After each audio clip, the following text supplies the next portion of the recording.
Señor le bendiga en esta mañana, hermanos. Damos gracias a Dios por la oportunidad que nos da de estar un domingo más en su casa.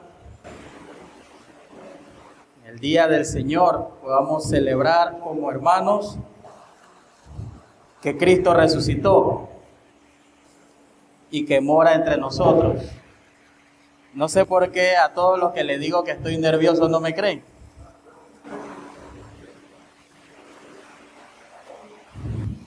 Pero sí exponer la palabra del Señor, aunque ustedes no lo crean, da un poquito de nervios, porque estamos delante del Dios Santo y de su congregación santa también, hermano.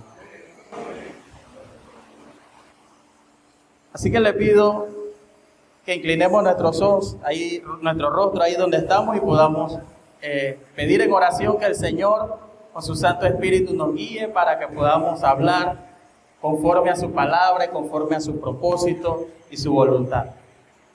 Señor, nosotros nos presentamos delante de ti con el único propósito, Señor, de que tú uses nuestros labios, Señor, nuestra garganta, nuestra boca, nuestras cuerdas bucales, todo nuestro ser, Señor, para que tu palabra sea expuesta de la mejor manera. Padre Santo, que nosotros podamos tener corazones sencillos, podamos tener corazones dispuestos para escuchar tu palabra, no solamente escucharla, Señor, sino ponerla por obra. Padre Santo, danos pues que te podamos oír como acabamos de cantar, Señor, con filial solicitud, Señor. Esto lo rogamos en el nombre de tu Hijo amado Jesús. Amén. La semana pasada, sin duda alguna, nosotros tuvimos una cátedra de Cristología aquí. Nuestro pastor estuvo exponiendo la porción del 15 al 23, donde habla de la preeminencia de Cristo. Cristo es el todo y en todo, desde el principio y hasta el fin. Solamente Él y solo Él es el alfa y el omega. Él es el principio y el fin. Cristología pura vimos el domingo pasado, que es la antesala. Sin Cristo no hay salvación, hermano. Sin Cristo no hay evangelio. Sin Cristo no hay iglesia. Sin iglesia no hay evangelio. Y si no hay evangelio, no hay salvación. Es la razón. Cristo es la única razón por la que nosotros estamos aquí. Si no es Cristo la razón por la que nosotros estamos aquí, esto es un club social. No es iglesia. Pero como Cristo es nuestra razón, es por eso que hoy estamos aquí. Hoy vamos a seguir hablando de Cristo, pero también vamos a tocar puntualmente un tema eclesiológico, un tema netamente ministerial, tocante a la doctrina de la iglesia. Aunque el punto focal de el sermón esta mañana es el Cristo revelado, hay un himno precioso que dice: Dios en Cristo revelado, su eternal y santo amor. Y ese himno me gusta la frase que sigue: es Jesús para mí la esperanza de salud. Solo en Él hallaré la esperanza de salud. Yo creo que los más viejitos lo podemos conocer perfectamente, ¿sí o no? Esa es nuestra esperanza. Esa es nuestra esperanza. Hermano, como acabo de decir, es Cristo y solo Cristo. No somos unicitarios, no. Pero Cristo es donde se desprende todo el evangelio. Y ese es nuestro punto focal hoy. El Cristo revelado. Cómo el Señor se plació en revelarnos a nosotros, a su Hijo. Miren lo que dice Juan capítulo 1, versículo 14. Aquel verbo fue hecho carne y habitó entre nosotros y vimos su gloria, gloria como la del unigénito del Padre, lleno de gracia y de verdad. Ese es nuestro Cristo. Esa es la razón por la que nosotros estamos aquí. Dicho eso, hermano, quiero que miremos un poco el origen del ministerio. El origen del ministerio, en la respuesta corta es, Cristo es el origen del ministerio, pero también tiene que ver con la iglesia. Nuestro ministerio está netamente centrado en Cristo y para eso tenemos que ir a nuestro pasaje clave en esta mañana. Y quiero que veamos la última parte del del versículo 23, el cual yo, Pablo, dice ahí, después del punto y coma, fui hecho ministro. Versículo 24, ahora me gozo en lo que padezco por vosotros y cumplo en mi carne lo que falta de las aflicciones de Cristo por su cuerpo, que es, de nuevo, la iglesia. El punto focal de todo esto es la iglesia, hermano. Cristo y su iglesia, su cuerpo. Hermanos, el versículo 25 dice, del cual, de nuevo, miren la palabra aquí, de la cual fui hecho ministro según la administración de Dios que me fue dada ¿para quiénes? Para vosotros, para que anuncie cumplidamente la palabra de Dios. Ahí está el origen del ministerio. El origen del ministerio es Dios. Ahí estamos nosotros centrados. Hermanos, el origen no es querer hacer sentir bien al hermano, aunque tenemos que hacerlo. El origen de nuestro ministerio no es cumplir cada domingo con el horario del culto, aunque tenemos que hacerlo. El origen de nuestro ministerio no es querer vivir una vida de apariencia ante los hermanos, aunque tenemos que mostrar nuestras buenas obras con nuestros hermanos. Ese no es el origen, esa no es nuestra motivación. Nuestra motivación principal es agradar a Cristo. Y si agradamos a Cristo, entonces podemos agradar a la iglesia. Podemos agradar a nuestro hermano. La palabra ministro para nuestros días es una palabra que muchos anhelan, una posición en la que muchos quieren estar. Cuando hablamos de ministro de Estado, se lo pelean. La gente camina y abraza a todo mundo, besa a los chiquillos por ahí, no importa si se bañó o no. Los vemos metidos en lo más recóndito de la montaña porque quieren ocupar un puesto de primacía, de ser privilegiados. Después lo vemos en un 4x4 por ahí que no quieren saludar a nadie. Pero en el tiempo del apóstol Pablo, y para nosotros como cristianos hoy, la palabra ministro significa un sirviente, un servidor, una persona que está a disposición, una persona que está presta para servir a los demás.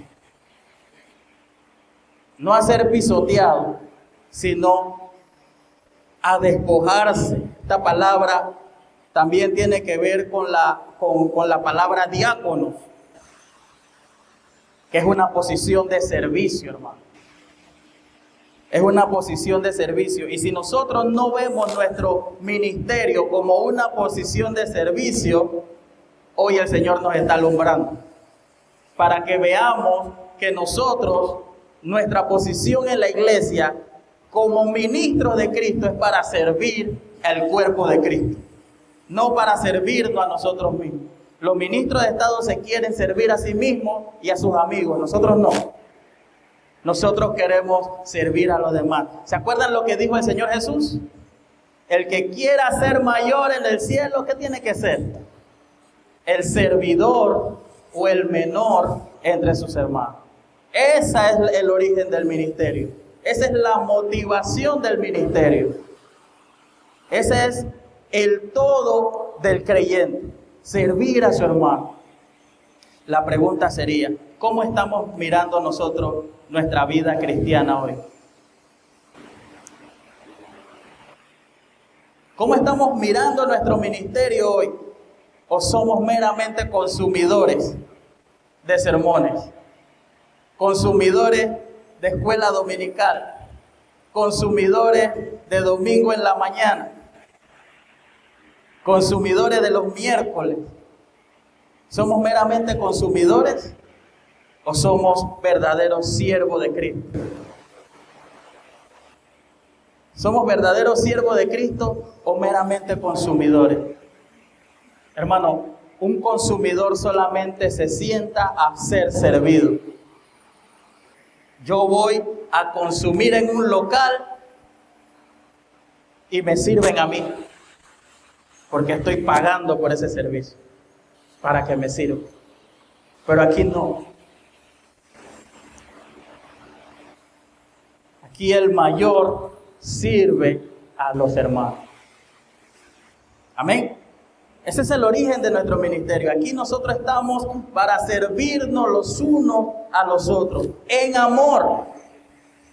Ese es el origen de nuestro ministerio, hermano. El Señor también nos ha dado dones. Él nos los da, Él nos los regala. Nosotros somos los responsables de desarrollar esos dones y de usar esos dones para el beneficio del cuerpo de Cristo.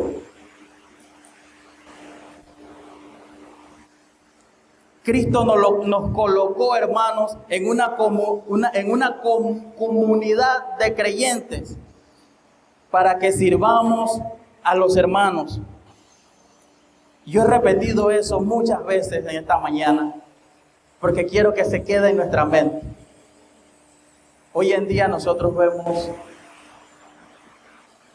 a gente desviviéndose para que lo sirvan. Estos lugares acá arriba se lo pelean porque quieren ver preeminencia. Hermano, no quisiera estar aquí porque conozco la responsabilidad que tiene estar aquí. Pero hoy en día vemos gente desviviéndose porque quieren que lo sirvan. Si yo soy el pastor, yo tengo que comer primero. Si yo soy el pastor, a mí me tienen que llevar y traer. No funciona así. Entre nosotros no funciona así. Aunque sí ganan un grado honroso, nosotros debemos respetar a nuestros pastores. Debemos amar y servir a nuestros pastores. Pero es colectivo, hermano. Ellos nos sirven a nosotros, pero nosotros también tenemos que servirlos a ellos. Porque ellos están ahí puestos por la autoridad de Jesucristo. Y respetar a nuestros líderes es servirlos también. Porque, hermanos, créanme que si usted sirve a su hermano, está sirviendo a Cristo también. Si usted está sirviendo a su hermano, usted está sirviendo a Cristo. El Señor dijo un momento: el que hay de aquel que le sea piedra de tropiezo a uno de mis pequeños. Pero si uno le da un vaso de agua fría, ese tendrá su recompensa. Porque de cierto os digo que no se lo está haciendo a él, sino que se lo está haciendo a mí. A mí. Y esa es la motivación y el origen de nuestro ministerio. Ahora quiero que veamos el contenido del ministerio. Déjenme sacar mi batería. El contenido del ministerio. Vamos a leer un poquito del 25 hasta el versículo 27. De la cual, fui hecho ministro, según la administración de Dios que me fue dada para con vosotros, para que anuncie cumplidamente la palabra de Dios. El misterio, vamos entrando en materia, el misterio que había estado oculto desde los siglos y edades, pero que ahora ha sido manifestado a sus santos, a quienes Dios quiso dar a conocer las riquezas de la gloria de este misterio entre los gentiles, que es Cristo en vosotros, la esperanza de gloria. ¿Ven que todo apunta a Cristo? Desde el ministerio, al servicio en el ministerio, el origen del ministerio, el contenido del ministerio, todo apunta a Cristo, hermano. De principio a fin, es Cristo en nosotros la esperanza de gloria. Hermanos, el misterio del que se habla aquí no quiere decir que sea algo esotérico, algo que no podamos nosotros, ¿cómo pudiera explicar eso? Que nunca vamos a poder ver. No se trata de eso. El misterio que nosotros vemos aquí, hermano, esa verdad que nosotros vemos es el Cristo revelado. Es el Cristo revelado, hermano. Eso no es cualquiera cosa. Es que el Cristo se reveló. ¿A quiénes? A nosotros los gentiles. A nosotros los gentiles. Que los judíos, cabe mencionar esta parte aquí, pensaban, esa comunidad no. Esa comunidad no tiene esperanza. Esa comunidad, incluso algunos historiadores dicen que en el templo había un letrero que decía que si algún gentil pasaba de aquí para allá, tenía que atenerse a las consecuencias. Había problemas. Hermanos, así de serio estaba la cosa con los gentiles. ¿Se acuerdan la mujer samaritana en el pozo? ¿Se acuerdan ese relato? Los discípulos se asombraron. ¿Cómo es que tú estás? Y ella le dice: Señor, no es lícito que tú estés conversando conmigo, pues yo soy samaritana y tú eres judío, y los judíos y los samaritanos, ahí hay problemas. Bueno, así de marginado para los judíos estaba eso. Pero hermanos, miren esto. Miren este detalle aquí. Este misterio Dios no se lo reveló a los profetas. No se lo reveló a la gente preeminente, a los sacerdotes. Ese misterio el Señor lo guardó para ti y para mí. ¿Qué más quieres? Como decía el pastor el domingo. ¿Y qué más quieres? Dios lo guardó para ti. Lo escondió de los sabios. Lo escondió para darlo a conocer a nosotros. A ti y a mí, que entre comillas no teníamos esperanza. Dios, ese es el todo. Ven que es sencillo, hermano.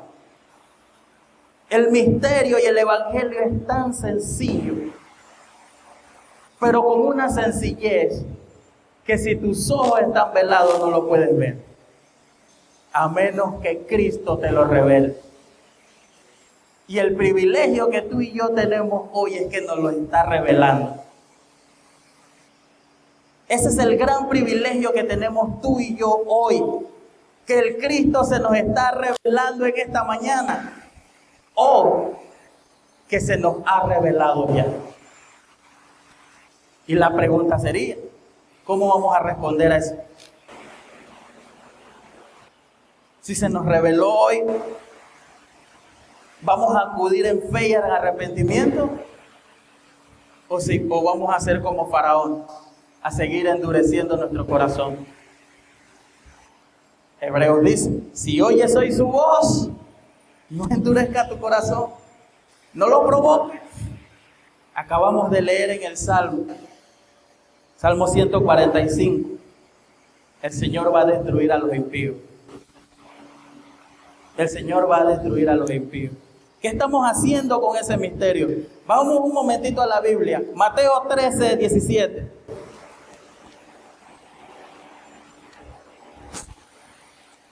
Eso, nada. Porque de cierto os digo que muchos profetas y justos desearon ver lo que veis y no lo vieron, y oír lo que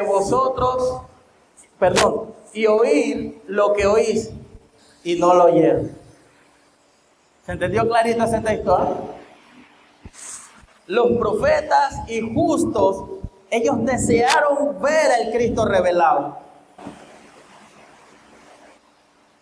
Ellos les hubiese encantado ver lo que Juan nos describió en el capítulo 1, versículo 14. A ellos les hubiese encantado verlo, pero no lo vieron, hermano. No lo pudieron ver. Dios no se lo reveló a ellos. Dios lo guardó para ti y para mí. Dios lo guardó para usted y para mí, hermano. ¿Qué vamos a hacer con eso ahora? ¿Qué vamos a hacer con ese Cristo revelado a nuestras vidas? Hermanos, pero no queda ahí. El misterio no solo es que los gentiles son parte de su reino. No solamente eso. El Señor le dijo una vez a Abraham, en ti serán benditas todas las naciones de la tierra. El misterio es que Cristo, hermano, es la esperanza de gloria. Ese es el misterio, hermano. Es Cristo en nosotros la esperanza de gloria. Y la pregunta es, ¿quieres seguir viviendo sin esperanza? ¿Errante por el mundo? ¿Siendo un mero consumidor? Hermano, con toda sinceridad, si Cristo no es tu motivación para venir a la iglesia, no estás haciendo nada. Con toda sinceridad, hermano. Si tu motivación de venir a la iglesia no es el Cristo revelado, mejor no quedamos haciendo la dominguera. Pero si tu motivación es Cristo, alégrate y gózate. Deleítate en Él. Y si Cristo es nuestra motivación de venir aquí, los resultados van a ser amarnos y servirnos. Esos van a ser los resultados, hermano. Amarnos y servirnos los unos a los otros. ¿Por qué? Porque vamos a tener la motivación correcta. Pero si el resultado de estar en nuestra comunidad no es amarnos ni servirnos, es que Cristo no está siendo nuestra motivación de venir aquí.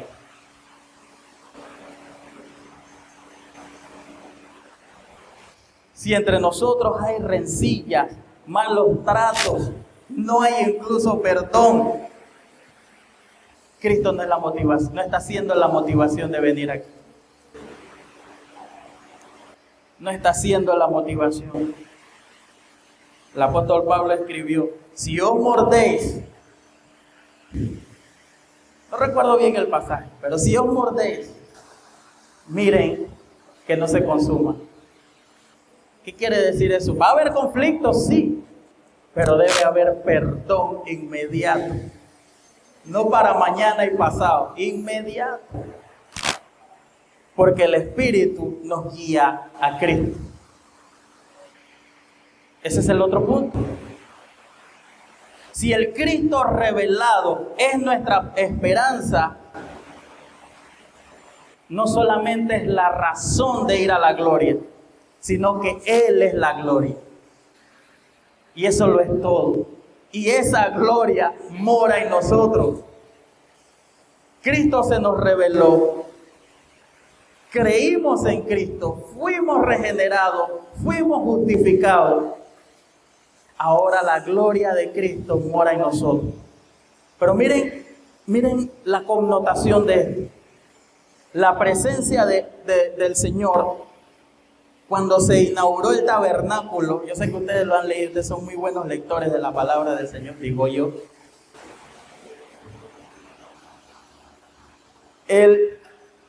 Moisés y Aarón y toda la comitiva no pudieron entrar en su momento al tabernáculo porque la presencia del Señor era tal que nadie podía entrar. Imagínese esa presencia morando en usted.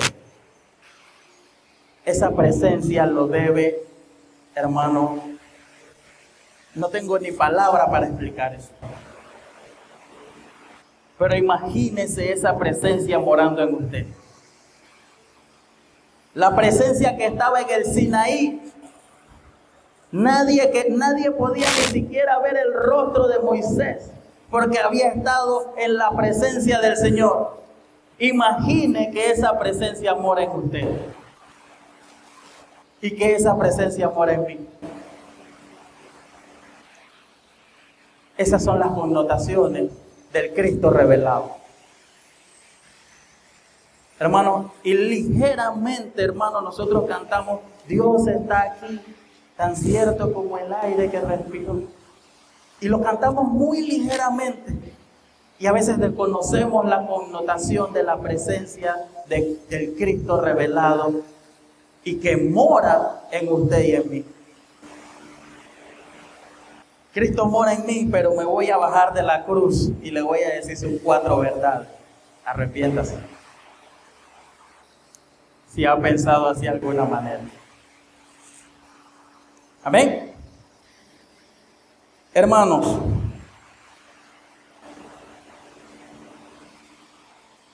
está el otro punto. Está el otro punto, que son los sufrimientos en el ministerio. Porque no es que todo va a estar bien, como muchos dicen por ahí. Ven a Cristo y todas tus deudas serán pagas. Ojalá, hermano. Hay que trabajar para pagarlas. No todo va a estar bien, hermano. El sufrimiento viene incluido. Pero, hermano, el sufrimiento viene incluido, pero suframos por la motivación correcta. No suframos porque me pisaron el callo y lastimó mi orgullo. Cuidado si esa es la motivación del sufrimiento. No. La motivación del sufrimiento debe de ser la correcta. Vamos a ver cuál es la motivación del apóstol Pablo para sufrir correctamente. Versículo 24.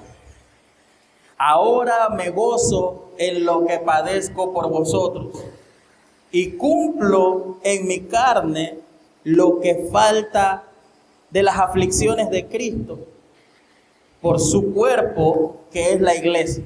Hermano, este versículo ha sido motivo de mucho debate, de muchas consideraciones teológicas, porque si se lee a la ligera, pudiéramos entender aquí que los sufrimientos de Cristo en la cruz no fueron suficientes. Pero ese no es lo que quiere decir el texto. Si no en vano estuviera la palabra consumado es. todo fue hecho. Y esa parte no la podemos anular. No podemos anular tampoco Hebreos 10. Un solo sacrificio fue hecho una vez y para siempre.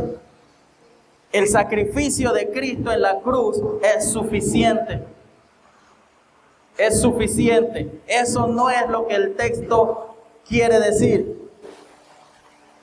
Si nosotros vemos un poquito del contexto histórico en la situación en la que estaba el apóstol Pablo cuando escribió esta carta, podemos empezar a entender un poquito. Él estaba en la cárcel. ¿Y por qué estaba en la cárcel? No por ladrón, no porque había sido un homicida, porque él estaba en la cárcel porque estaba predicando a Cristo. Y eso hace mella porque la gente que no es creyente, es enemigo de Cristo. El que no cree en Cristo, odia a Cristo, hermano. Y si odia a Cristo, odia a su iglesia.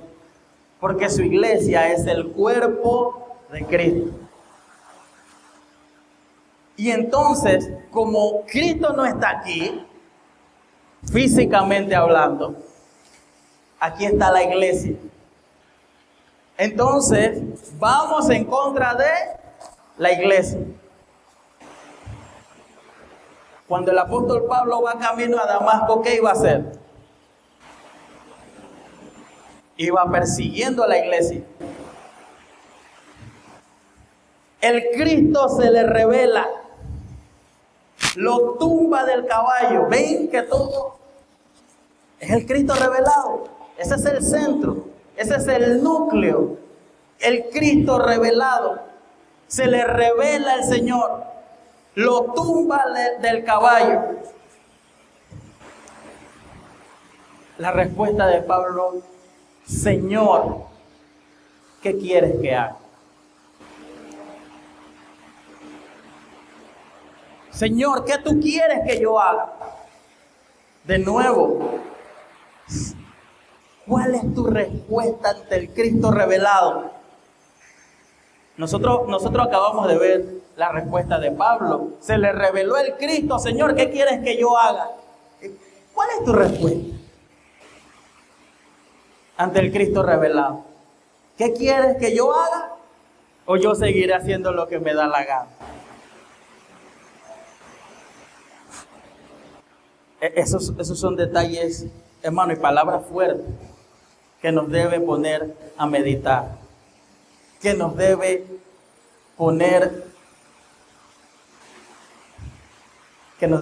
guiar al arrepentimiento, si no nos hemos arrepentido. El Cristo revelado, hermano, Él iba persiguiendo a la iglesia. Él iba persiguiendo a la iglesia.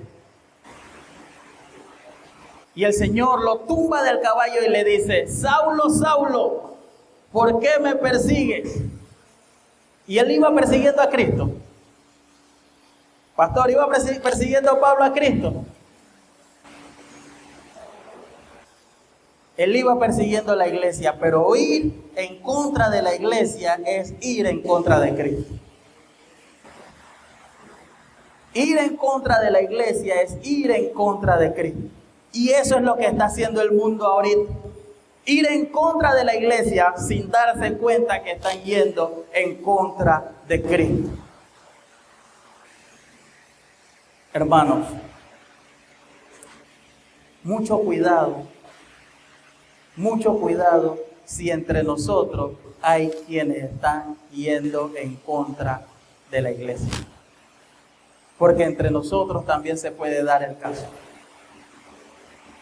El apóstol Pablo dijo, despidiéndose en Mileto, creo que fue: tengan cuidado que de entre ustedes mismos se levantarán falsos maestros, que no van a perdonar el rebaño, dice el apóstol Pedro también en su carta. Hermano, y si nosotros estamos ocupando esa posición, arrepintámonos también. Porque no estamos yendo en contra de la iglesia o del hermano solamente. estamos yendo en contra de Cristo. Indirectamente o ignorantemente estamos yendo en contra de Cristo. Y hay de aquel que sea tropiezo para uno de mis pequeños. Porque entonces se va a ver cara a cara con el Cristo revelado. Yo no quisiera estar en la posición del apóstol Pablo, cuando el Señor lo tumbó del caballo y le dijo: Saulo, Saulo, ¿por qué me persigues? Quizás hoy te lo está diciendo tiernamente. Hoy te lo está diciendo tiernamente, suavecito. Pero imagínate al Cristo cara a cara confrontándote por ir en contra de su iglesia. Por ir en contra del Cristo revelado, rehuyendo una y otra vez al llamado que Él te está haciendo. Hijo mío, ven en arrepentimiento y fe.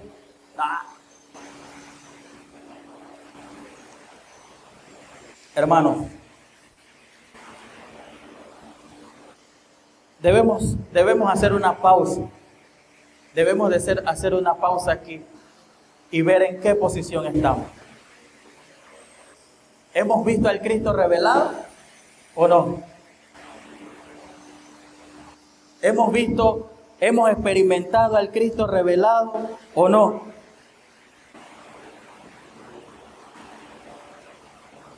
Yo quiero leer un último pasaje, hermanos, para ir concluyendo ya. En Juan 15, versículo 18. Juan 15, versículo 18.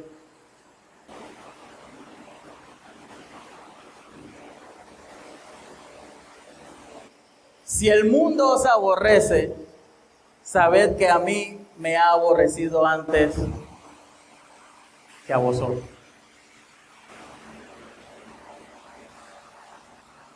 Y es exactamente lo que hemos dicho hasta aquí. El mundo nos va a aborrecer. Y el Señor dice: confiad, yo he vencido el mundo.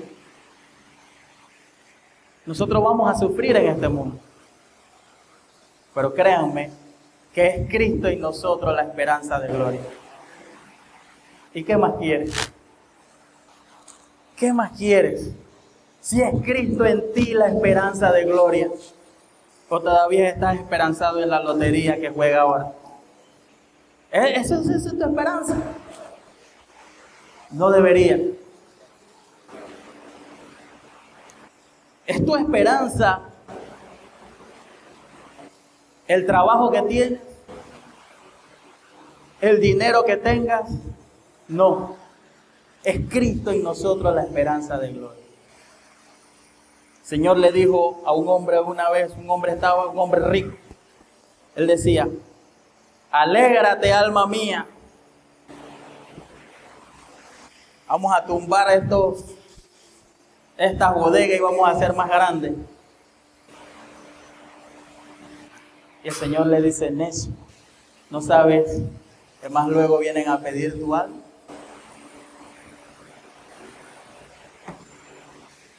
Hermano, las posiciones terrenales no deben ser nuestra esperanza. Los bienes terrenales no es nuestra esperanza. Nuestra esperanza es el Cristo revelado. Si esa no es tu esperanza, si esa no es tu motivación, ven a Cristo en arrepentimiento y fe esta mañana. No hay de otra. No hay otra salida. Amén. Que el Señor les bendiga en esta mañana. Vamos a orar. Señor, realmente tú conoces cuáles son nuestras motivaciones. Lo que la apariencia muestra, Señor, en nosotros. Oh Padre Santo, tú la conoces bien, pues tú escudriñas hasta lo más profundo de nuestros corazones. Oh Dios de la gloria, ayúdanos, Señor. Ayúdanos, Señor, a vivir transparente delante de ti. oh Padre Santo, a desechar las obras de la carne, Señor,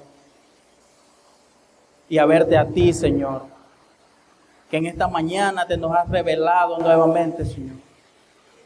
Nos has mostrado tu gracia y tu favor para con nosotros, Señor.